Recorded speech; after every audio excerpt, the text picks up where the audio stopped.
Form university ಅಲ್ಯೂಮಿನಿಸ್ ಎಲ್ಲ ಸೇರ್ಕೊಂಡು ರಾಷ್ಟ್ರಪತಿಗಳಿಗೆ ಒಂದು ಪತ್ರವನ್ನ ಬರೆದಿದ್ದಾರೆ.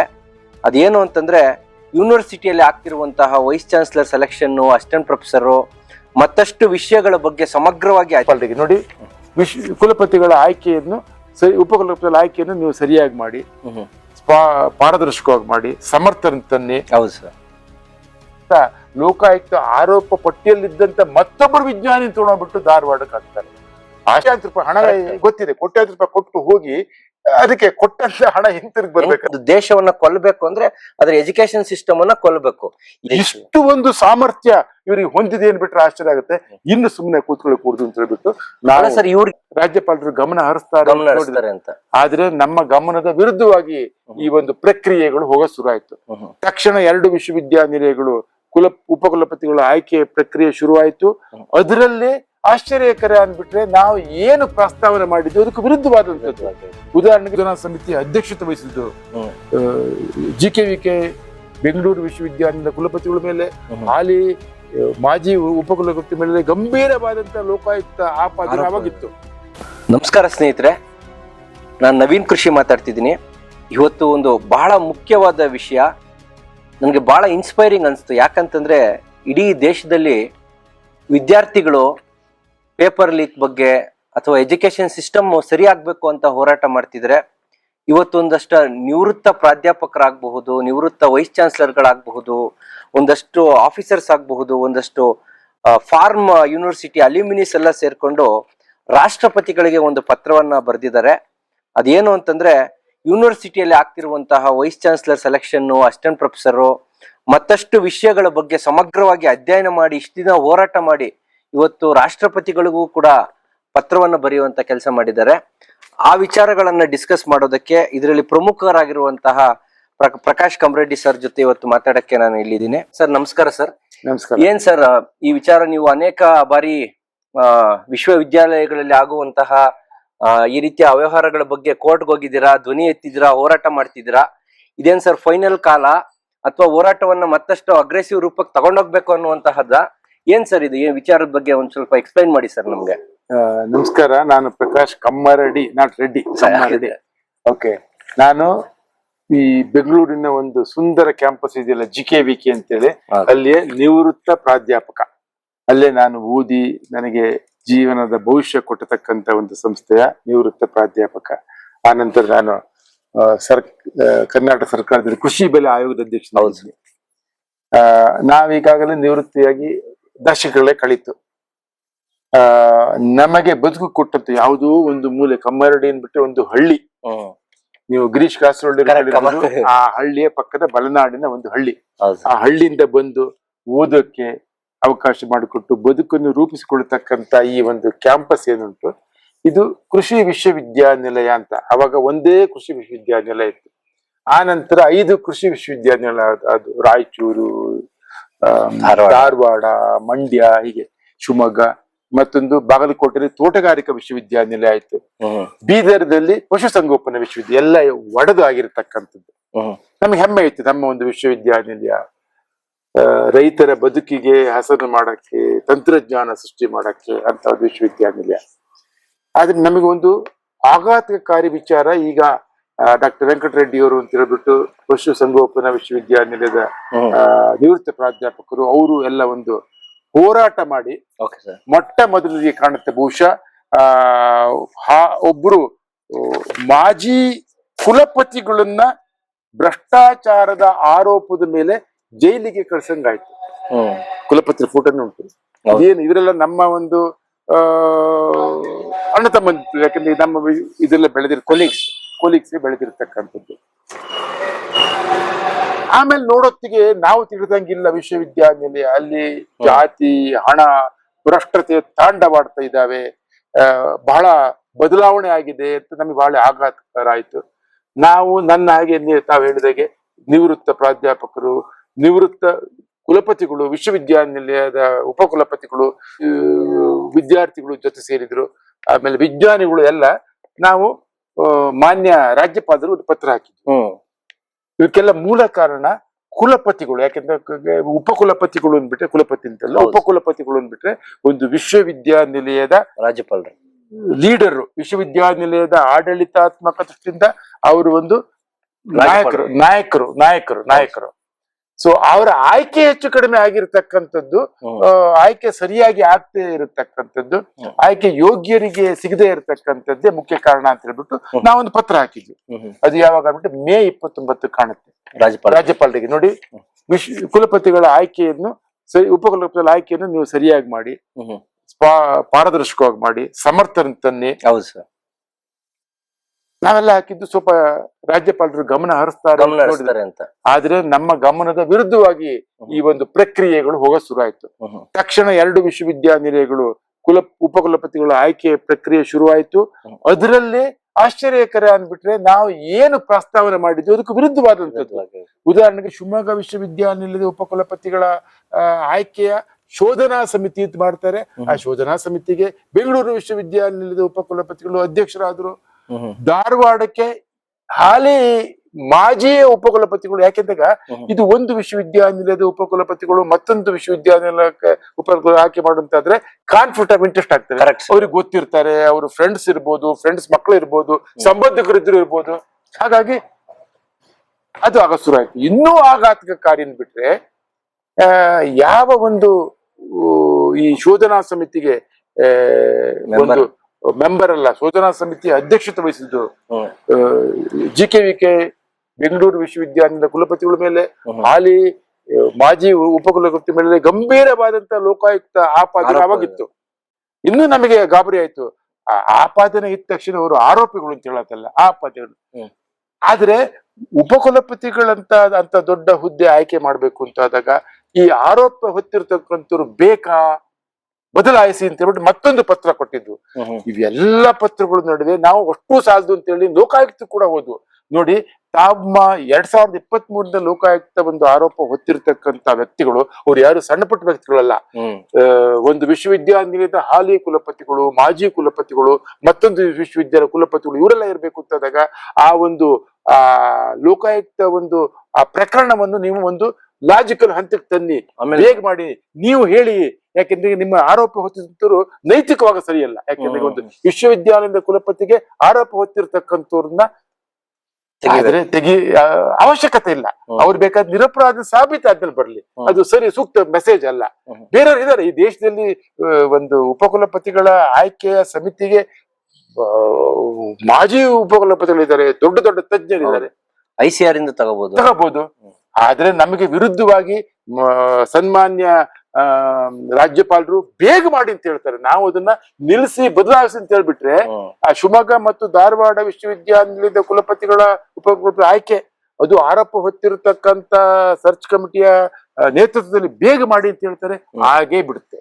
ಇನ್ನೂ ಒಂದು ಆಶ್ಚರ್ಯ ಅನ್ಬಿಟ್ರೆ, ಆ 2023 ಲೋಕಾಯುಕ್ತ ಆರೋಪ ಪಟ್ಟಿಯಲ್ಲಿದ್ದಂತ ಮತ್ತೊಬ್ಬರು ವಿಜ್ಞಾನಿ ತಗೊಂಡ್ಬಿಟ್ಟು ಧಾರವಾಡಕ್ಕೆ ಹಾಕ್ತಾರೆ. ಆಶ್ಚರ್ಯ ಅನಿಸ್ತದೆ. ಅಂದ್ರೆ ಸರ್ಚ್ ಕಮಿಟಿಯಲ್ಲಿ ಲೋಕಾಯುಕ್ತ ಆರೋಪ ಇರುವಂತಹ ಈಗ ಕರೆಂಟ್ ಬೆಂಗಳೂರು ವಿಶ್ವವಿದ್ಯಾಲಯದ ಕುಲಪತಿಗಳು ಮತ್ತು ಹಾಲಿ ಮಾಜಿ ಇನ್ನೊಬ್ರು ಕುಲಪತಿ ಧಾರವಾಡಕ್ಕೆ ಯಾರನ್ನ ಸರ್ ಹಾಕಿದ್ರು? ಧಾರವಾಡಕ್ಕೆ ಈ ಒಂದು 3 ಇದರಲ್ಲಿ 4 ಜನ ಇದ್ದಂತೆ ಮತ್ತೊಬ್ಬರು ಡಾಕ್ಟರ್ ಪ್ರಕಾಶ್ ಅಂತ ತಗೊಂಡ್ಬಿಟ್ಟು ಅಲ್ಲಿ ಉಪಕುಲಪತಿ ಮಾಡ್ತಾರೆ. ಆದ್ರೂ ಕೂಡ ಹೇಳ್ತೇನೆ, ಇವರೆಲ್ಲ ಕಿರಿಯರು, ಸ್ನೇಹಿತರು, ಅನುಮಾನಗಳು ಇಲ್ಲ ನಮಗೆ, ನಮ್ಮ ವಿಶ್ವವಿದ್ಯಾಲಯ ಎಲ್ಲರೂ ಗೊತ್ತಿರ್ತದೆ. ಹೌದು. ಆದ್ರೆ ಈ ಎಲ್ಲ ಆಯ್ಕೆ ಪ್ರಕ್ರಿಯೆಯಲ್ಲಿ ಇದು ಒಂದು ಕಳಂಕ ಅನ್ನೋದಿದೆಯಲ್ಲ, ಈ ಕಳಂಕವನ್ನು ದೂರ ಮಾಡ್ಬೇಕಾಗಿತ್ತು, ಸ್ವಲ್ಪ ಗಮನ ಹರಿಸ್ಬೇಕಾಗಿತ್ತು ಅಂತಕ್ಕಂಥ. ಆದ್ರೆ ತದನಂತರ ಆ ಒಂದು ಲೋಕಾಯುಕ್ತ ಪ್ರಕರಣವೇ ರದ್ದಾಗಿ ಹೋಗ್ಬಿಡುತ್ತೆ. ಅಷ್ಟು ಒಂದು ವಿಚಾರ. ಅಲ್ಲಿಗೆ ಒಂದು ನಮಗೆ ಅನ್ನಿಸ್ಬಿಟ್ರೆ, ಮಾನ್ಯ ರಾಜ್ಯಪಾಲರು ಇದಕ್ಕೆ ಡ್ಯೂ ಡೆಲಿಜೆನ್ಸ್ ಅಂತಾರೆ. ಅಂದ್ರೆ ಸಂಪೂರ್ಣ ಇಂಥ ಒಂದು ನಾಜೂಕಿನ ವಿಚಾರಗಳಲ್ಲಿ ಗಮನ ಹರಿಸಿಲ್ಲ, ಸರಿಯಾದ ಕ್ರಮ ತೆಗೆದುಕೊಂಡಿಲ್ಲ ಅಂತ. ಇದು ನಮ್ಮದು ಮಾತ್ರ ಅಂತಲ್ಲ. ಈಗ ಬೀದರ್ ವಿಶ್ವವಿದ್ಯಾನಿಲಯದಲ್ಲಿ ಇನ್ನೂ ದೊಡ್ಡ, ಅದನ್ನ ಡಾಕ್ಟರ್ ವೆಂಕಟರೆಡ್ಡಿ ಅವರು ಹೇಳ್ತಾರೆ, ಅಲ್ಲಿ ಈ ತರ ಅಪಾದನೆಗಳ ಸರಮಾಲೆ ಹೊತ್ತಿರತಕ್ಕಂತ ವ್ಯಕ್ತಿ, ಅವ್ರ ಮೇಲೆ ಎಲ್ಲಾ ರೀತಿಯ ಅಪಾದನೆಗಳಿದಾವೆ. ಲೋಕಾಯುಕ್ತ ಅಪಾದನೆಗಳಿದಾವೆ, ಅವರ ಒಂದು ಡಿಗ್ರಿನೇ ಸರಿಯಾಗಿದೆಯೋ ಇಲ್ಲೋ ಅಂತೇಳಿ ಅಪಾದನೆ ಇದೆ, ಅವರ ಒಂದು ಪ್ರಮೋಷನ್, ಅವೆಲ್ಲ ಅಪಾದನೆಗಳಿದಾವೆ. ಕೆಲವೊಂದು ಅಪಾದನೆಗಳು ಯಾವ ಹಂತದಲ್ಲಿ ಇದೆ ಗೊತ್ತಿಲ್ಲ. ಅಂತವ್ರನ್ನ ಕುಲಪತಿಗೂ ಉಪಕುಲಪತಿ ಆದ್ರೆ ಅಂತವರಿಗೆ ಬಹುಶಃ ನಮ್ಮಲ್ಲಿ ನಿಯಮ ಬಾಹಿರವಾಗಿ ರಾಜ್ಯಪಾಲರು 3 ತಿಂಗಳು ಎಕ್ಸ್ಟೆನ್ಷನ್ ಕೊಡ್ತಾರೆ. ಅದು ಎಕ್ಸ್ಟೆನ್ಷನ್ ಸಂದರ್ಭದಲ್ಲಿ ನೇಮಕಾತಿಯ ದೊಡ್ಡ ಹಗರಣ ನಡೀತಿದೆ. ಅದು ನೇಮಕಾತಿ ಅಸಿಸ್ಟೆಂಟ್ ಪ್ರೊಫೆಸರ್ಸ್ಗಳು ಅದನ್ನು ಮುಗಿಸ್ಬಿಡ್ತೀವಿ. ಎರಡನೇ ವಿಚಾರ, ಆ ನೇಮಕಾತಿ ವಿಚಾರದಲ್ಲಿ ಒಂದಾಯ್ತು. ಅದು ಎರಡನೇ ವಿಚಾರ. ಸನ್ಮಾನ್ಯ ರಾಜ್ಯಪಾಲರುಗಳು ಅದಕ್ಕೂ ಮನವಿ ಹೋಗಿತ್ತು, ಅವ್ರನ್ನ ಮುಂದುವರಿಸಬೇಡಿ, ಅವರ ವಿರುದ್ಧ ಏನೇನು ಕಥೆಗಳು ಇದಾವೆ, ವಿಚಾರಗಳು ಇದಾವೆ ಅಂತ. ಒಟ್ಟಾರೆಯಾಗಿ ಕುಲಪತಿಗಳನ್ನ ನೇಮಕ ಮಾಡ್ಬೇಕಾದ್ರೆ ನಿಮ್ಗಷ್ಟೇ ಅಲ್ಲ ಸರ್, ಸಾಮಾನ್ಯ ಜನಗಳು ಮಾತಾಡ್ತಾರೆ, ಯೂನಿವರ್ಸಿಟಿಯಲ್ಲಿ ವಿದ್ಯಾರ್ಥಿಗಳು ಮಾತಾಡ್ತಾರೆ. ಹಿಂದಿನ ಕಾಲದಲ್ಲಿ ಕುಲಪತಿಗಳು ಅಂದ್ರೆ ಅವ್ರ ಬಗ್ಗೆ ಒಂದು ಬಹಳ ದೊಡ್ಡ ಗೌರವ, ಅವರ ಬಯೋಡೇಟಾ ಬಗ್ಗೆ ಮಾತಾಡ್ತಿದ್ರು. ಈಗ ವಿವಿಗಳಲ್ಲಿ ಅಥವಾ ಸಾಮಾನ್ಯ ಜನ ಏನ್ ಮಾತಾಡ್ತಾರೆ ಅಂದ್ರೆ, ದೇ ಯೂಸ್ ಟು ಜನ ಮಾತಾಡೋದನ್ನ ನಾನು ಹೇಳ್ತಾ ಇದ್ದೀನಿ, they use to quote with the prices, ಅವ್ರು ಇಷ್ಟು ಕೊಟ್ಟು ಬಂದಿದ್ದಾರೆ ಅನ್ನುವಂತಹ ಮಾತು ಜನಸಾಮಾನ್ಯರು ಮಾತಾಡ್ತಾ ಇರ್ಬೇಕಾದ್ರೆ, ಸರ್ಕಾರಗಳು ಅಥವಾ ಇಲ್ಲಿ ಯಾರ್ಯಾರ ಮೇಲೋ ಇಡಿ ರೈಡ್ ಆಗುತ್ತೆ, ಯಾರ್ಯಾರ ಮೇಲೋ ಲೋಕಾಯುಕ್ತ ರೈಡ್ ಆಗುತ್ತೆ, why can't take it very seriously. ಅವರ ಎಲ್ಲಾ ಒಂದು ತನಿಖೆಗಳಾದ್ರೆ, ಮೇ ಬಿ ಫೈನಾನ್ಷಿಯಲ್ ಟ್ರಾನ್ಸಾಕ್ಷನ್ಸ್ ನೋಡಿದ್ರೆ ಸಿಗ್ಬೋದಲ್ವಾ? ಯಾಕೆ ಈ ಯೂನಿವರ್ಸಿಟಿಗಳನ್ನ ಸೀರಿಯಸ್ ಆಗಿ ತೆಗೆದುಕೊತಿಲ್ಲ? ಬಹುಶಃ ಅದು ರಾಜ್ಯಪಾಲರ ಅಂಡರ್ ಬರುತ್ತೆ, ನಮಗ್ ಸಂಬಂಧ ಇಲ್ಲ ಅಂತನ, ರಾಜ್ಯಪಾಲರನ್ನ ನಾವು ಪ್ರಶ್ನೆ ಮಾಡಬಾರ್ದು ಅಂತನ, ಏನು ಅದ್ರ ವಿಚಾರ ಏನು? ಈಗ ನೀವ್ ಹೇಳಿದ್ರಲ್ಲ, ಬಹಳ ಮುಖ್ಯವಾದ ವಿಚಾರ.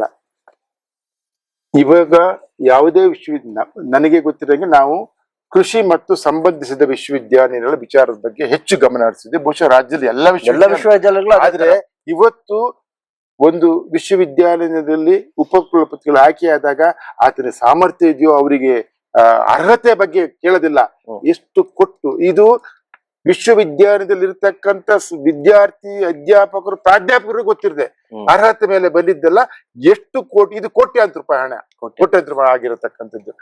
ಇದು ಈ ವಿಚಾರದ ಬಗ್ಗೆ ಹೇಳ್ತೀನಲ್ಲ, ವಿಶ್ವವಿದ್ಯಾನಿಲಯಗಳ ಸಾರ್ವಭೌಮತ್ವ ಅಂತ ಹೇಳ್ಬೋದು, ಅದನ್ನ ಒಂದು ನಿರ್ವಹಣೆಯ ಸಂಪೂರ್ಣ ಹೊಣೆಗಾರಿಕೆ ಇರತಕ್ಕಂಥದ್ದು ಒಂದು ರಾಜ್ಯದ ರಾಜ್ಯಪಾಲರು, ಘನತವೆತ್ತ ಕುಲಪತಿಗಳು. ಹೌದು ಸರ್, ಅವರು ಕುಲಪತಿಗಳು, ಈಸ್ ಎ ಚಾನ್ಸಲರ್. ಸೊ ಅವ್ರ ಗಮನಕ್ಕೆ ತಂದಿದ್ದು ಇವೆಲ್ಲ ಅವ್ರ ಗಮನಕ್ಕೆ ಬಂದಿದೆ. ಇದ್ರ ಜೊತೆಗೆ ಇನ್ನೂ ಒಂದೆರಡು ಆಯ್ತು ಅಂತ ಹೇಳಿದ್ನಲ್ಲ, ನೇಮಕಾತಿ. ನಮಗೊಂದು ಪ್ರಶ್ನೆ ಬಂತು, ಉಪಕುಲಪತಿಗಳು ಕೋಟ್ಯಾಂತರ ರೂಪಾಯಿ ಹಣ ಗೊತ್ತಿದೆ, ಕೋಟ್ಯಾಂತರ ರೂಪಾಯಿ ಕೊಟ್ಟು ಹೋಗಿ ಅದಕ್ಕೆ ಕೊಟ್ಟಂತ ಹಣ ಹಿಂತಿರುಗಿ ಬರ್ಬೇಕಲ್ಲ, ಅದಕ್ಕೆ ಹೆಂಗ್ ಮಾಡ್ತಾರೆ ಅಂತ. ಅದಕ್ಕೆ ಮುಖ್ಯವಾದ ಸೋರ್ಸ್ ಅಂದ್ಬಿಟ್ರೆ ಎಂಟ್ರಿ ಪೊಸಿಷನ್ ಇದೆಯಲ್ಲ, ಅಂದ್ರೆ ಸಹಾಯಕ ಪ್ರಾಧ್ಯಾಪಕರು ಹಿಂದೆ ಅಧ್ಯಾಪಕರು ಅಂತ ಕರಿಬಹುದು, ಲೆಕ್ಚರ್ ಅಂತ. ಆ ಪೊಸಿಷನ್ ಎಲ್ಲ ಕಡೆನೂ ಆಗಿದೆ. ಎಂಟ್ರಿಗಳು 10, 20, 50, 100 ಆಗಿದೆ. ರಾಯಚೂರಲ್ಲಾಗಿದೆ. ನಮ್ಮ ಇದರಲ್ಲಿ ಎರಡನೇ ಹಂತದಲ್ಲಿ ಇತ್ತೀಚೆಗೆ ಒಂದು 5-6 ತಿಂಗಳಿಂದ 40-35 ಆಗಿದೆ. ಸೊ ಅಲ್ಲಿ ಇದು ಎಲ್ಲರಿಗೂ ಗೊತ್ತಿರತಕ್ಕಂಥದ್ದು, ಹಣದ ವ್ಯವಹಾರಗಳು ಹೇಗೆ ನಡೆದಿದೆ ಅಂತ. ಬಹುಶಃ ಇದು ಸೂಕ್ತವಾಗಿರ್ತಕ್ಕಂಥದ್ದು, ಅವರಿಗೆ ಉಪಕುಲಪತಿಗಳಿಗೆ ಹಾಕಿರತಕ್ಕಂಥ ಹಣ ವಾಪಸ್ ತಗೊಳ್ಳೋದು. ಈ ಹಿನ್ನೆಲೆಯಲ್ಲಿ ಕೂಡ ಈಗಾಗಲೇ ಇದು ಸರಿಯಾದ ಪ್ರಕ್ರಿಯೆ ಅಲ್ಲ. ನೀವು ರಾಷ್ಟ್ರ ಮಟ್ಟದಲ್ಲಿ ನೀಟಿಗಿಂತಲೂ ಇದು ಆಘಾತಕಾರಿ. ಯಾಕೆಂದ್ರೆ ಇಲ್ಲಿ UGCಯ ಒಂದು ನಾರ್ಮನ್ನ ಇವರು ಬದಲಾವಣೆ ಮಾಡ್ಕೊಂಡಿದ್ದಾರೆ. ಸ್ವಲ್ಪ UGC ನಾರ್ಮ್ ಪ್ರಕಾರ ಒಬ್ಬ, ಈಗ ನೀವೇ ಅಂತ ತಿಳ್ಕೊಳ್ಳಿ, ವಿಶ್ವವಿದ್ಯಾಲಯದಲ್ಲಿ ಎಂಟ್ರಿ ಪಾಯಿಂಟ್ ನಿಮ್ದು ಸಹಾಯಕ ಪ್ರಾಧ್ಯಾಪಕರು ಅಪ್ಲಿಕೇಶನ್ ಹಾಕಿದ್ರೆ, ನೀವು ಏನು ಓದಿದ್ರಿ, ಏನು ಮಾರ್ಕ್ಸ್ ತಗೊಂಡಿದ್ರಿ, ನೀವು ಏನು ಒಂದು ಸಂಶೋಧನಾ ಪ್ರಬಂಧ ಮಾಡಿದ್ರಿ, ಅದಕ್ಕೆ ಹೆಚ್ಚು ಮಾರ್ಕ್ ಕೊಡೋದಿತ್ತು. 80 ಮಾರ್ಕಿನ ಅದಕ್ಕೆ ಕೊಡೋದಿತ್ತು. ಇನ್ನು 10 ಮಾರ್ಕ್ಸ್ ಏನೋ ನಿಮ್ಮ ಇಂಟರ್ವ್ಯೂ ಎಲ್ಲ ಮಾಡೋದಿತ್ತು. ಈಗ ಅದನ್ನ 80 ಹೋಗ್ಬಿಟ್ಟು 50 ಮಾರ್ಕ್ಸ್ ಕಾಣುತ್ತೆ. 40-50 ಮಾರ್ಕ್ಸ್ ರಿಟರ್ನ್ ಎಕ್ಸಾಮ್ ಮಾಡಿದ್ದಾರೆ. ರಿಟರ್ನ್ ಎಕ್ಸಾಮ್ ಮಾಡೋದು ಯಾರು? ಆಯಾ ಯೂನಿವರ್ಸಿಟಿಗಳು. ಅಂತ ನೀಟ್ ಪೇಪರ್ಗಳೇ ಮಾರಾಟ ಆಗ್ಬೇಕು ಅಂತ ರಿಟರ್ನ್ ಎಕ್ಸಾಮ್ ಕೈಯಲ್ಲಿರುವಂತಹ ಪೇಪರ್. ಇದ್ರ ಬಗ್ಗೆ ಈಗಾಗಲೇ ಇದು UGC ನಾರ್ಮ್ಗೆ ಸಂಪೂರ್ಣ ವಿರುದ್ಧ. ಯಾಕಂದ್ರೆ ಕಣ್ಣಿಗೆ ಕಾಣತಕ್ಕಂಥದ್ದು ಮ್ಯಾನಿಪುಲೇಷನ್ಸ್ ಗೆ, ಮಾರಾಟಕ್ಕೆ, ಹಣದ ಪ್ರಭಾವ ಒಳಗಾಗುತ್ತೆ ಈ ಒಂದು ಪದ್ಧತಿ ಅನ್ನೋದು. ಇದಿದ್ರೆ ಬಹುಶಃ ನಾನು ಕಮ್ಮಡಲ್ಲೇ ಇರ್ತಾ ಇದ್ದೆ, ಇವೆಲ್ಲ ಇದ್ದಿದ್ರೆ ಇಲ್ಲಿ ಬರ್ತಾನೆ ಇದ್ದಿರಲ್ಲ. ಇದನ್ನ ಬಗ್ಗೆ ಈಗಾಗಲೇ ಕೋರ್ಟ್ ಅಲ್ಲಿ ಇದೆ, ಇದು ಮೆಥಡ್ ಸರಿಯಾಗಿಲ್ಲ ಅಂತ, ಇದು ಅವ್ಯವಹಾರಕ್ಕೆ ಆಗ್ರಹ ಆಗಿದೆ ಅಂತೇಳಿ.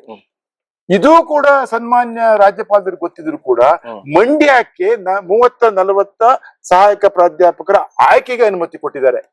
ಇದೇ ಪ್ರಕ್ರಿಯೆಯಲ್ಲಿ ಕಾಣುತ್ತೆ ಬಹುಶಃ ಪಶುಸಂಗೋಪನಾ ವಿಶ್ವವಿದ್ಯಾನಿಲಯದ ಉಪಕುಲಪತಿಗಳಿಗೆ ಎಕ್ಸ್ಟೆನ್ಷನ್ ಕೊಟ್ಟು ನೀವು ಆಯ್ಕೆ ಮಾಡಿ ಅಂತ ಹೇಳ್ಬಿಟ್ಟು ಅವಕಾಶ ಮಾಡಿ ಕೊಟ್ಟಿದ್ದಾರೆ.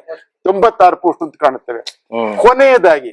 ಕೊನೆಯದಾಗಿ ರಾಜ್ಯಪಾಲರ ಮೇಲೆ ನಮಗೆ ತೀವ್ರ ಅಸಮಾಧಾನಗಳು ಮತ್ತು ರಾಜ್ಯಪಾಲರು ಸಂವಿಧಾನಾತ್ಮಕ ತಮ್ಮ ಜವಾಬ್ದಾರಿ ಇವೆಲ್ಲ ದೃಷ್ಟಿಯಿಂದ ನಿರ್ವಹಿಸಿಲ್ಲ ಅನ್ನೋ ಕಾರಣಕ್ಕೆ ಕೊನೆಯದಾಗಿ ರಾಜ್ಯಪಾಲರಿಗೊಂದು ವಿಶೇಷವಾದಂತ ಒಂದು ಹಕ್ಕಿದೆ.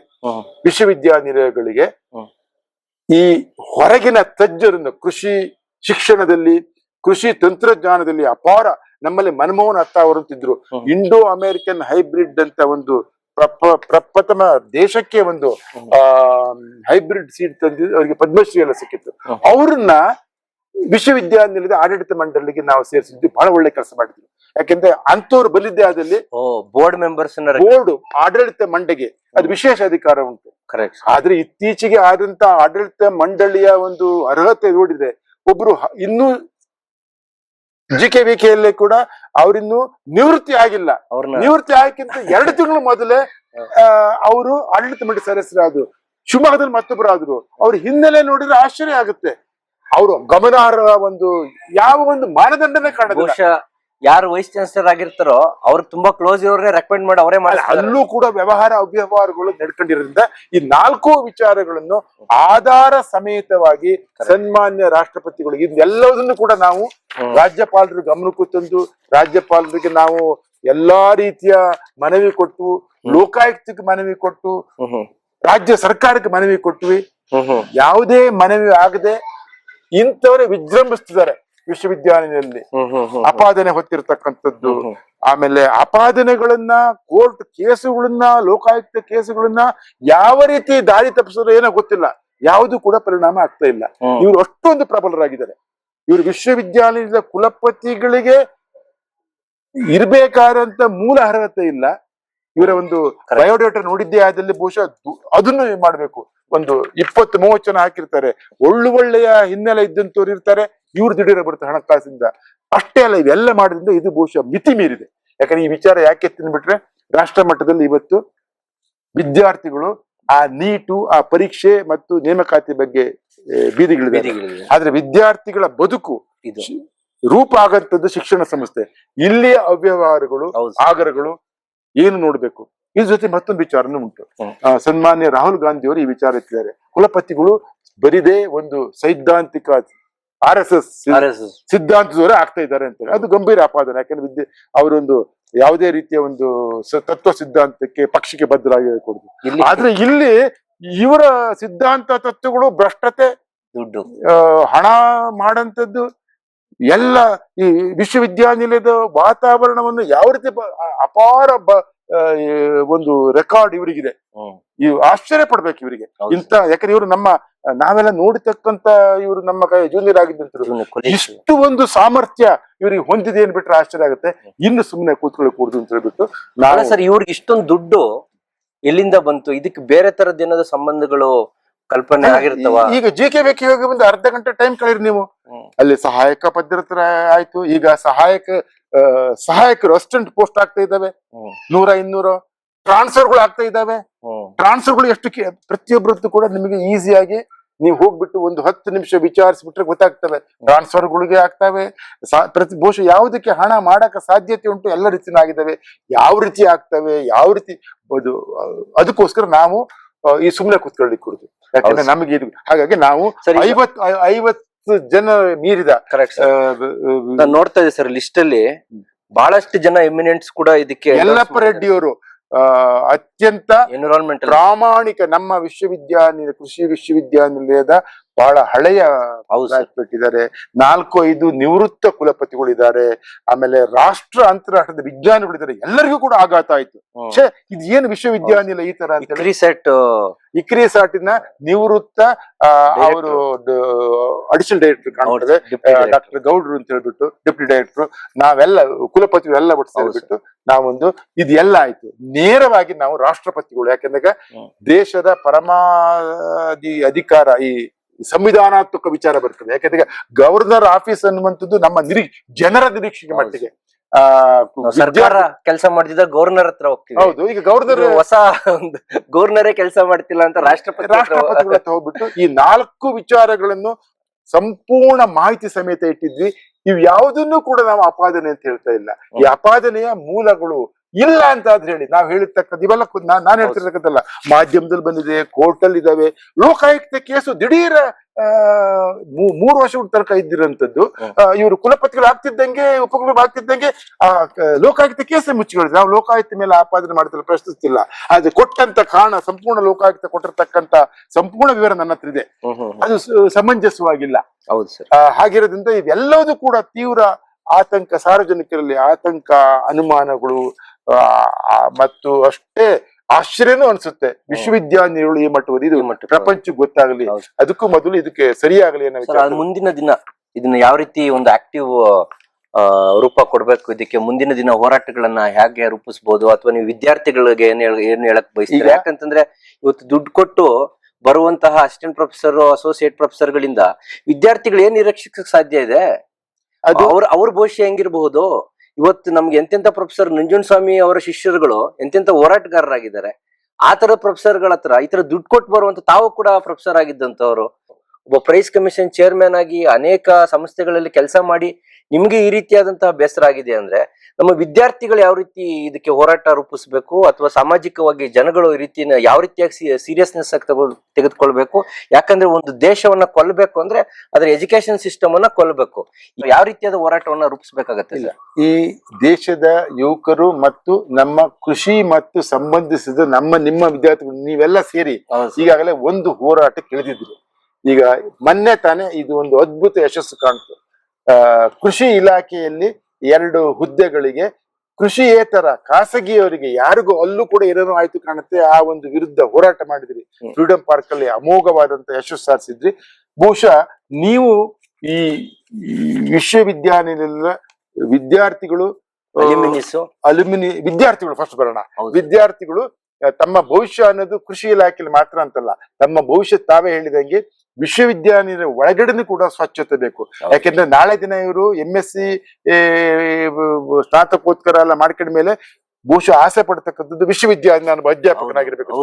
ಈ ಅಧ್ಯಾಪಕ ಅನ್ನತಕ್ಕಂಥ ಆಸೆಗಳು ಈಗ ಸಂಪೂರ್ಣ ಹೊರಟೋಗ್ತವೆ. ಇಷ್ಟು ಮಾರಾಟ ಮಾಡ್ರೆ ಲಕ್ಷಾಂತರ ರೂಪಾಯಿ, ಕೋಟಿಗಟ್ಟಲೆ ಹೋಗುತ್ತೆ ಅಂತ. ಅದಕ್ಕೋಸ್ಕರ ವಿಶ್ವವಿದ್ಯಾನಿಲಯದ ಒಳಗಿನ ಆಯ್ಕೆನೂ ಕೂಡ ಅಷ್ಟೇ. ನಾನು ಖಡಾಖಂಡಿತವಾಗಿ ಹೇಳ್ತೀನಿ, ವಿಶ್ವವಿದ್ಯಾನಿಲಯದಲ್ಲಿ 50, 60, 100, 90 ಏನೋ ವೆಟರ್ನರಿ ಯೂನಿವರ್ಸಿಟಿ 100 ಪೋಸ್ಟ್ಗಳು. ಇದು ಎಂಟ್ರಿ. ನಾನು ಅಸಿಸ್ಟೆಂಟ್ ಪ್ರೊಫೆಸರ್, ಸಹಾಯಕ ಪದ್ಧತಿ, ಸಹ ಪ್ರಾಧ್ಯಾಪಕ, ಈ ಒಂದು ಶೈಕ್ಷಣಿಕ ವ್ಯವಸ್ಥೆಯ ಒಂದು ಬಿಗಿನಿಂಗ್ ಇದರಲ್ಲೇ ಇಷ್ಟು ಭ್ರಷ್ಟತೆ ಆಗಿದೆ. ಅನುಮಾನವೇ ಇಲ್ಲ. ಗೊತ್ತಿದೆ ಅವರಿಗೆ, ಹುಡುಗರಿಗೆ ಗೊತ್ತಿದೆ. ಆ ವಿದ್ಯಾರ್ಥಿಗಳು ಫಸ್ಟ್ ಎಚ್ಚೆತ್ಕೊಳ್ಬೇಕು. ಜೊತೆಗೆ ಬಹುಶಃ ಈ ಹಾಲಿ ಕೃಷಿ ಮತ್ತು ವಿಶ್ವವಿದ್ಯಾನಿಲಯದಲ್ಲಿ ಇರತಕ್ಕಂತ ಅಧ್ಯಾಪಕರಿಗೆ ಮತ್ತು ವಿಜ್ಞಾನಿಗಳಿಗೆ ಕೆಲಸ ಮಾಡ್ತಿದಾರಲ್ಲ, ಅವರಿಗೆ ಬಹುಶಃ ಬಳೆ ಸೀರೆ ಕೊಡಬೇಕು ಕಾಣುತ್ತೆ. ಉಸಿರು ಕಟ್ಟಿರ್ತಕ್ಕಂಥ ವಾತಾವರಣದಲ್ಲಿ ಬಾಯಿ ಮುಚ್ಕೊಂಡಿದ್ದಾರೆ. ಹೌದು ಸರ್, ಬಾಯಿ ಮುಚ್ಕೊಂಡಿದ್ದಾರೆ. ಅವರು ಹೊರಗಡೆ ಬರ್ಬೇಕು. ಯಾರು ಕೂಡ ಬರ್ತಿಲ್ಲ, ಭಯ ಪಡ್ತಾರೆ, ಹೆದರ್ತಾರೆ. ಬಹುಶಃ ನಾಳೆ ದಿನ ಅಲ್ಲೂ ಕೂಡ ಬಹಳ ಪ್ರಾಮಾಣಿಕವಾಗಿ ಕೆಲಸ ಮಾಡುವಂತಿದ್ದಾರೆ. ನಾವು ಕುಲಪತಿಗಳಾಗ್ಬೇಕು ಅಂತ ಆದಾಗ ಸುಮ್ಮನೆ ಕೂತ್ಕೊಳ್ತಾರೆ. ಇದು ಹೇಳಿತರ. ಇದು ವಿಶ್ವವಿದ್ಯಾನಿಲಯದ ಅಧ್ಯಾಪಕರಿಗೆ ರೆಪ್ಯುಟೇಷನ್ ಲಾಸ್ ಆಗುತ್ತೆ. ಒಂದು ನೈತಿಕ ಶಕ್ತಿ ಬೇಕು. ಅನ್ಯಾಯ ಅಸಮಾನತೆಯನ್ನ ಮಾಡೋದು ಹೇಗೋ ಮಾಡ್ಕೊಂಡು ನೋಡ್ಕೊಂಡು ಸೇರಿಸ್ಕೊಂಡು ಇರೋದು ಅಷ್ಟೇ ಹೇಳಿತರ. ಹಾಗಾಗಿ ಇದನ್ನ ತಪ್ಪು ತಿಳ್ಕೊಳ್ಳೋದ್ರೆ ಇದು ಹೇಳಿತರ ಅಂತ ಕರಿತೀನಿ ನಾನು. ಇಷ್ಟೆಲ್ಲ ಆಗಿ ನಾವು ನಿವೃತ್ತರು ಬರೋದಲ್ಲ, ನಮ್ಮ ಒಂದು ಕೆಲಸ ಆಗಿದೆ. ಅವ್ರು ಬರ್ಬೇಕು. ಆಮೇಲೆ ರೈತಾಪಿ ವರ್ಗ ರೆಡಿ ಆಗಿದೆ. ರೈತಾಪಿ ವರ್ಗ ಈಗಾಗಲೇ ಇದು ಬೇರೆ ರೀತಿಯ ವಿಶ್ವವಿದ್ಯಾನಿಲಯಗಳಲ್ಲ. ನಮಗೆ ಬದುಕು ಕೊಡ ಬಹಳಷ್ಟು ಅವ್ರಿಗೆ ನಿರಾಶನೂ ಇದೆ. ವಿಶ್ವವಿದ್ಯಾಲಯದ ಮೇಲೆ ಭರವಸೆನೂ ಇದಾವೆ, ತಂತ್ರಜ್ಞಾನ ಕೊಡ್ತಾರೆ. ರೈತಾಪಿ ವರ್ಗ ಬಹುಶಃ 3 ವರ್ಗ ಒಟ್ಟಾದಲ್ಲಿ ನಮ್ಮಂತವ್ರು, ರಿಟೈರ್ಡ್ ಆದಂತವ್ರು ಎಲ್ಲರೂ ಒಂದು ಬಲ ಸಹಕಾರ ಇದ್ದೇ ಇದೆ. ನಮಗೆ ನೋಡ್ಕೊಳ್ಳಿ ಸಾಧ್ಯ ಇಲ್ಲ. ಬಹುಶಃ ಇವೆಲ್ಲ ಒಟ್ಟಾದ್ರೆ ಆದ್ರೆ ಮೇನ್ ಪ್ಲೇಯರ್ ವಿದ್ಯಾರ್ಥಿಗಳು ಮತ್ತು ಒಳಗೆ ಇರತಕ್ಕಂಥ ಅಧ್ಯಾಪಕರ ಸಂಘಗಳು ಇದಾವೆ. IIT institution of agriculture technology ತಂತ್ರಜ್ಞಾನ ಸಂಸ್ಥೆ ಅಂತಿದೆ. ಅಲ್ಯೂಮಿನಿ ಅಸೋಸಿಯೇಷನ್ ಇಲ್ಲಿದ್ದಾವೆ. ಇವೆಲ್ಲ ನಾಚಿಕೆಗೇಡು. ಒಂದು ವಿಶ್ವವಿದ್ಯಾನಿಲಯದ ಅಧ್ಯಾಪಕರು ವಿಜ್ಞಾನಿಗಳ ಒಂದು ಹೆಸರಿಗೆ ಮತ್ತು ಆ ಒಂದು ಸಂಸ್ಥೆಯನ್ನು, ನೈತಿಕ ಸಂಸ್ಥೆಯನ್ನು ಎತ್ತಿ ಹಿಡಿಬೇಕಾದಂತರು ಈ ವಿಚಾರದಲ್ಲಿ ಅವರು ಚರ್ಚೆ ಮಾಡ್ಬೇಕು. ನಾವು ಪ್ರಯತ್ನ ಪಟ್ಟು ಅವ್ರ ಜೊತೆ ಹೋಗ್ಲಿಕ್ಕೆ ಆಗಿಲ್ಲ. ಎಲ್ಲವೂ ಕೂಡ ಒಟ್ಟಾಗಿದ್ದೆ, ಅದಲ್ಲಿ ಒಟ್ಟಾಗ್ತಾ ಇದ್ದಾರೆ, ಬಿಡೋದಿಲ್ಲ. ನಾವಂತೂ ಶಕ್ತಿ ಮೀರಿ ಪ್ರಯತ್ನ ಪಡ್ತೀವಿ. ಇದು ಬಹುಶಃ ಭವಿಷ್ಯ. ಒಂದು ಕಾಶನ್ ಈಗ ಮಂಡ್ಯ ಕಾಲ್ಫರ್ ಆಗಿದೆ ಸರ್. ಬಹುಶಃ ಒಂದಷ್ಟು ಜನ ದುಡ್ಡು ಕಟ್ಟು ಹೋಗ್ಬೇಕು ಅಂತ ರೆಡಿ ಆಗಿರಬಹುದು ವಿದ್ಯಾರ್ಥಿಗಳು, ಅಥವಾ ಅಸಿಸ್ಟೆಂಟ್ ಪ್ರೊಫೆಸರ್ಗೆ ಯಾರು ಹಾಕಕ್ ಹೊರಟಿದಾರ ಅವ್ರಿಗೊಂದು ಕಾಶನ್ ಸರ್. ಬಹುಶಃ ಅವ್ರೇನೋ ದುಡ್ಡು ಕೊಟ್ಟು ಇವಾಗ ಹೋಗಕ್ ಪ್ರಯತ್ನ ಪಟ್ರೆ, ಈಗ ಇನ್ನೇನು ಹೋರಾಟಗಳೆಲ್ಲ ಶುರು ಆಗಿದೆ, ದಯವಿಟ್ಟು ನೀವು ಕೂಡ ಅದರ ಪರಿಣಾಮಗಳನ್ನ ಸ್ವೀಕರಿಸೋದಕ್ಕೆ ರೆಡಿ ಆಗಿರಿ. ಇವತ್ತು ನಮ್ಮ ಎಲ್ಲಾ ನಿವೃತ್ತ ಅಧ್ಯಾಪಕರುಗಳು ಮತ್ತಷ್ಟು ವಿಜ್ಞಾನಿಗಳೆಲ್ಲರೂ ಕೂಡ ಇದನ್ನ ದೊಡ್ಡ ಮಟ್ಟಕ್ಕೆ ಹೋರಾಟ ಮಾಡೋದಕ್ಕೆ ರೆಡಿ ಆಗಿದ್ದಾರೆ. ಅದು ಮಂಡ್ಯದ ಅಡ್ವರ್ಟೈಸ್ಮೆಂಟ್ಗಳು. ಇದಕ್ಕೆ ಗವರ್ನರ್ ಮೂಲಕನೇ ಅನುಮೋದನೆ ಸಿಕ್ಕಿದೆ. ಇಷ್ಟೆಲ್ಲ ಗೊತ್ತಿದ್ದು ಕೂಡ ಇದು ಖಂಡಿತವಾಗ ನೀವು ಹೇಳ್ತೀನಲ್ಲ, ನನಗೆ ಎಳ್ಳಷ್ಟು ನನಗೆ ಅಂತಲ್ಲ, ಅದು ಅಪ್ಲೈ ಮಾಡೋ ಯಾರಿಗೂ ಕೂಡ ಇದು ನಗದು ಕ್ಯಾಶ್ಲೆಸ್ ಆದಂತ ವ್ಯವಹಾರ ಅನ್ಸೋದಿಲ್ಲ. ಈಗಾಗಲೇ ಕ್ಯಾಂಡಿಡೇಟ್ಗಳು ದುಡ್ಡುಗಳು ಯಾವ ರೀತಿ ಎಲ್ಲ ವ್ಯವಹಾರಗಳು ಆಗುತ್ತೆ ಅಂತ ನನ್ನ ತೀವ್ರ ಗುಮಾನ. ಯಾಕಂದ್ರೆ ಇದು ತಕ್ಷಣಕ್ಕೆ ನಿಲ್ಬೇಕು. ವಿದ್ಯಾರ್ಥಿಗಳು ಗಮನ ಹರಿಸೋದು ಇದ್ರ ಬಗ್ಗೆ ಸ್ಪಷ್ಟ. ಒಟ್ಟಾರೆ ಈಗಾಗಲೇ ಇದ್ರ ಬಗ್ಗೆ ಒಂದೆರಡು ಮೊಕದ್ದಮೆಗಳು ಕೇಸ್ ನಡೀತಿದ್ದಾವೆ. ಇದು ಕಣ್ಣಿಗೆ ಕಾಣತಕ್ಕಂಥದ್ದು ಅವ್ಯವಹಾರಗಳು ಆಗಲಾಗುತ್ತೆ. ಅಲ್ಲ ಸರ್, ಈಗ ನಮ್ಮ UPI ಟ್ರಾನ್ಸಾಕ್ಷನ್ 2 ಲಕ್ಷಕ್ಕಿಂತ ಮೇಲೆ ಯಾರು ಕ್ಯಾಶ್ ಡ್ರಾ ಮಾಡಂಗಿಲ್ಲ, ನಾನು ಡಿಜಿಟಲ್ ಇಂಡಿಯಾ ಮಾಡ್ಬಿಟ್ಟಿದ್ದೀನಿ ಅಂತ ಮಾನ್ಯ ಪ್ರಧಾನ ಮಂತ್ರಿಗಳು ಮಾತಾಡ್ತಾರೆ ಸರ್. ಅಷ್ಟೆಲ್ಲ ಆಗಿರ್ಬೇಕಾದ್ರೆ 50 ಲಕ್ಷ ಕೋಟಿಗಟ್ಟಲೆ ವ್ಯವಹಾರಗಳು ನಡೀತಾ ಇದೆ. ಯಾಕೆ ನಮ್ಮಲ್ಲಿ ಇಷ್ಟೊಂದು ಡಿಜಿಟಲ್ ಇಂಟೆಲಿಜೆನ್ಸ್ ಸಂಸ್ಥೆಗಳು they are not able to track it? ಇವತ್ತೊಂದು ಅಲ್ಗಾರಿದಮ್ ಅಲ್ಲಿ ಏನೇನ್ ಟ್ರಾನ್ಸಾಕ್ಷನ್ ಆಗ್ತಿದೆ ಅಂತ ಮೆಸೇಜ್ ಬರ್ತದೆ. Very good. ಈ ರೀತಿ ಯಾಕೆ ಮಾಡ್ತಿಲ್ಲ? ನಾವು ಮೊದಲನೇ ಪತ್ರದಲ್ಲಿ ರಾಜ್ಯಪಾಲರಿಗೆ ಹಾಕಿರೋದ್ರಲ್ಲಿ ನಾವು ನೋಡಿ, ಯಾವುದೇ ಒಂದು ವ್ಯಕ್ತಿ ಕುಲಪತಿ ಆಯ್ಕೆಗೆ ಮಾಡಿದ್ದೇ ಆದಲ್ಲಿ ಅವರ ಒಂದು ಎಲ್ಲ ವ್ಯವಹಾರಗಳನ್ನು, ಹಣಕಾಸಿನ ವ್ಯವಹಾರಗಳನ್ನು ಫೈನಾನ್ಷಿಯಲ್ ಫೊರೆನ್ಸಿಕ್ ವೆಟ್ಟಿಂಗ್ ಅಂತ ಈ ಕಂಡು, ಅಂದ್ರೆ ಈಗ ನಾವು ಈ ಕೊಲೆ ಇದೆಲ್ಲ ಆದಾಗ ಗುರುತು ಮಾಡ್ತೀವಿ, ಅದೇ ತರ ಇದು ಫೈನಾನ್ಷಿಯಲ್ ಆದಂತ ಒಂದು ಹೆಜ್ಜೆ ಗುರುತುಗಳ ಒಂದು ತಪಾಸಣೆ ಅಂತ. 5-10 ವರ್ಷದಲ್ಲಿ ಅಥವಾ ಕೊನೆಯ ಪಕ್ಷ BC ಆಗೋ ಸಂದರ್ಭದಲ್ಲಿ ಹಣಕಾಸು ಇದೆ ಆದ್ಮೇಲೆ ವೆರಿ ಇಂಪಾರ್ಟೆಂಟ್. ಈಗ ಆಗಿರ್ತಕ್ಕಂತ ಎಲ್ಲ ಉಪಕುಲಪತಿಗಳ ಮೇಲೆ ಅವರ ವ್ಯವಹಾರಗಳೇನು, ಹಣ ಹೆಂಗೋಗಿದೆ, ಅವ್ರ ಸಂಬಂಧಿಕರು ಹೆಂಗೋಗಿದೆ ಅಂತ, ಮತ್ತು ಈ ಆಯ್ಕೆ ಆಗತಕ್ಕಂತ ಈ ಅಸಿಸ್ಟೆಂಟ್ ಪ್ರೊಫೆಸರ್ಗಳು ಪಾಪ ದುಡ್ಡು ಕೊಟ್ಟಿದ್ದಾರೆ. GKVK ಯಲ್ಲಿ ಒಂದು ಕೆನರಾ ಬ್ಯಾಂಕ್ ಇದೆ. ನನ್ನ ಒಂದು ವರದಿ ಪ್ರಕಾರ ಕಳೆದ ಆಗಸ್ಟ್ ಸೆಪ್ಟೆಂಬರ್ ಅಲ್ಲಿ ಅತಿ ಹೆಚ್ಚು ಸೆಲೆಕ್ಷನ್ ಆಗಿರೋದು, ಅತಿ ಹೆಚ್ಚು ವ್ಯವಹಾರಗಳನ್ನು ಆಗಿದೆ ಕಾಣುತ್ತೆ ಬ್ಯಾಂಕ್ ಅಲ್ಲಿ. ದಿಢೀರ್ ಅಷ್ಟು ಯಾಕಂದ್ರೆ ಹಣಕಾಸು ಆಗ್ಬೇಕು ಅಂತಂದ್ರೆ ನೀವು ಅಸಿಸ್ಟೆಂಟ್ ಪ್ರೊಫೆಸರ್ ಆಗೋದು ಅಂತ ಆದಾಗ ಗೋಲ್ಡ್ ಪ್ಲೇಸ್ ಮಾಡಿ ಅವೆಲ್ಲವೂ ಇದಾವೆ. ನನಗೆ ಬಂದ್ರೆ ವರ್ತಮಾನ ಪ್ರಕಾರ ಈಗ ದುಡ್ಡು ಕೊಟ್ಟು ಗೋಲ್ಡ್ ಪ್ಲೇಟ್ ಮಾಡಿ ಬಡ್ಡಿ ಕಟ್ಟೆಗಾರೆ ಒದ್ದಾಟ ಮಾಡ್ತಿರುತ್ತೆ. ಇವೆಲ್ಲವೂ ಕೂಡ ಹೊರಗಡೆ ಬರ್ತವೆ. ಈಗ ಈ ಸನ್ಮಾನ್ಯ ರಾಷ್ಟ್ರಪತಿಗಳನ್ನ ನಾವು ಇಡೋದೇನಂತ ಅಂದ್ಬಿಟ್ರೆ, ಇಂತ ಒಂದು ವ್ಯವಹಾರ ನಡೆಸುವಂತದ್ದು ಇವ್ರ ಮೇಲೆ ಯಾರ್ಯಾರು ಸೆಲೆಕ್ಷನ್ ಆಗಿದ್ದಾರೆ, ಹಾಲಿ ಉಪಕುಲಪತಿ ನಡಿಲೇಬೇಕು. ಇದು ಫೈನಾನ್ಷಿಯಲ್ ಫೊರೆನ್ಸಿಕ್ ವೆಟ್ಟಿಂಗ್ ಆಗಿದ್ದೇ ಆದಲ್ಲಿ ಅವರು ಹೊರಗಡೆ ಬರ್ತವೆ. ಇದನ್ನು ಯಾವುದೇ ಮುಲಾಜಿಲ್ದೆ ಹೇಳ್ತೀನಿ, ಇದು ಈ ಒಂದು ವ್ಯವಸ್ಥೆಯನ್ನು ಉಪಯೋಗಿಸ್ಕೊಂಡಿದ್ದೆ ಆದಲ್ಲಿ ಕೆಲವರಿಗೆ ಜೈಲಿಗೆ ಹೋಗ್ತಾರೆ, ಕೆಲವರು ಆದಂತ ನೇಮಕಾತಿ ಕಳ್ಕೊಳ್ತಾರೆ. ಆದ್ರೆ ಮುಂದಿನವರಿಗೆ ಒಂದು ಇದಾಗ್ತವೆ. ಹಣ, ದುಡ್ಡು ಕೊಡಬೇಡಿ ಮತ್ತು ಈ ಜಾತಿಯ ಈ ಒಂದು ಒತ್ತಡಗಳು, ರಾಜಕೀಯ ತಂತ್ರ ಕುತಂತ್ರಗಳಲ್ಲಿ ಕುಲಪತಿ ಉಪಕುಲಪತಿ ಅಂತ ಸ್ಥಾನಕ್ಕೆ ಏರ್ಬೇಡಿ. ಸ್ಥಾನಕ್ಕೆ ಏರಿದ್ಮೇಲೆ ಭ್ರಷ್ಟತೆ ಆಗ್ರಹ ಮಾಡ್ಬೇಡಿ ಅನ್ನಂಥದ್ದು ಉಪಕುಲಪತಿಗಳಲ್ಲಿ ನಾವು ಕಳಿಸ್ಲೇಬೇಕು. ನಾವಂತೂ ರೆಡಿ ಆಗಿದ್ವಿ. ನಾನೊಬ್ಬ ಅಂತಲ್ಲ, ಈ ತರ ತೀವ್ರ ನೋವು ಪಡ್ತಕ್ಕಂತ ನಿವೃತ್ತರಿದ್ದಾರೆ. ವಿದ್ಯಾರ್ಥಿಗಳು, ಅಧ್ಯಾಪಕರು, ರೈತ ಸಂಘ ಹೊರಗಡೆಯಿಂದ ಖಂಡಿತ ಬಂದೇ ಬರ್ತಾರೆ, ಸಾರ್ವಜನಿಕರು ಬಂದೇ ಬರ್ತಾರೆ. ಇದು ಒಟ್ಟಾಗುತ್ತೆ ಅಂತ ನನಗೆ ಭರವಸೆ. ಯಾಕಂದ್ರೆ ಇದು ಬಹಳ ಚೆನ್ನಾಗಿದ್ದಂತ ಸಿಸ್ಟಮ್, ರೈತರ ಜೊತೆಗಿದ್ದಂತ ಸಿಸ್ಟಮ್. ನಾವೆಲ್ಲ ಓದ್ಬೇಕಾದ್ರೆ ರೈತರ ಜೊತೆಗೆ ನಮ್ಮ ಪ್ರೊಫೆಸರ್ಗಳು ನಾವು ನೋಡಿದೀವಿ. ಯಾವತ್ತೂ ಅಷ್ಟೇ ನಮ್ಮ ಪ್ರೊಫೆಸರ್ಗಳು ನಮ್ಗೆ ಯಾವತ್ತೂ ಕೂಡ ₹1 ನಮ್ಮ ಹತ್ರ ತಗೊಳ್ಳೋದಕ್ಕಿಂತ ನಮ್ಗೆ ಹೆಲ್ಪ್ ಮಾಡಿರೋದೇ ಜಾಸ್ತಿ. ನಮಗ್ ಫೀಸ್ ಕಟ್ಟಿರೋರು ಇದಾರೆ, ಅಥವಾ ನಮ್ಮ PG PhD ಅಲ್ಲಿ ಬಹಳ ಸಹಾಯ ಮಾಡಿರೋಂತ ಪ್ರೊಫೆಸರ್ಗಳು ಮಾಡಿದ್ದಾರೆ. ಆತರ ಇರೋ ಪ್ರೊಫೆಸರ್ಗಳು ಇದಾರೆ. ಬಟ್ ಇಷ್ಟು ಚೆನ್ನಾಗಿರುವಂತಹ ವ್ಯವಸ್ಥೆನ ಕುಳ್ಗೆಡಿಸುವಂತ ಕೆಲಸ ಆಗ್ತಿದೆ ಅನ್ನುವಂಥದ್ದು ಅವರ ಕಳಕಳಿ ಮತ್ತೆ ಅವ್ರ ನೋವು. ಅದು ನಾವು ಅರ್ಥ ಮಾಡ್ಕೋಬೇಕಾಗತ್ತೆ. ಯಾಕಂತಂದ್ರೆ ಒಬ್ಬ ನಿವೃತ್ತ ಪ್ರಾಧ್ಯಾಪಕರಾಗಿ ಪ್ರಾಧ್ಯಾಪಕ ಅನ್ನೋ ಹೆಸರಿಗೂ ಕೂಡ ಕಳಂಕ ಬರೋದು, ಅದ್ರಲ್ಲಿ ಅನುಮಾನವೇ ಇಲ್ಲ. ಅದು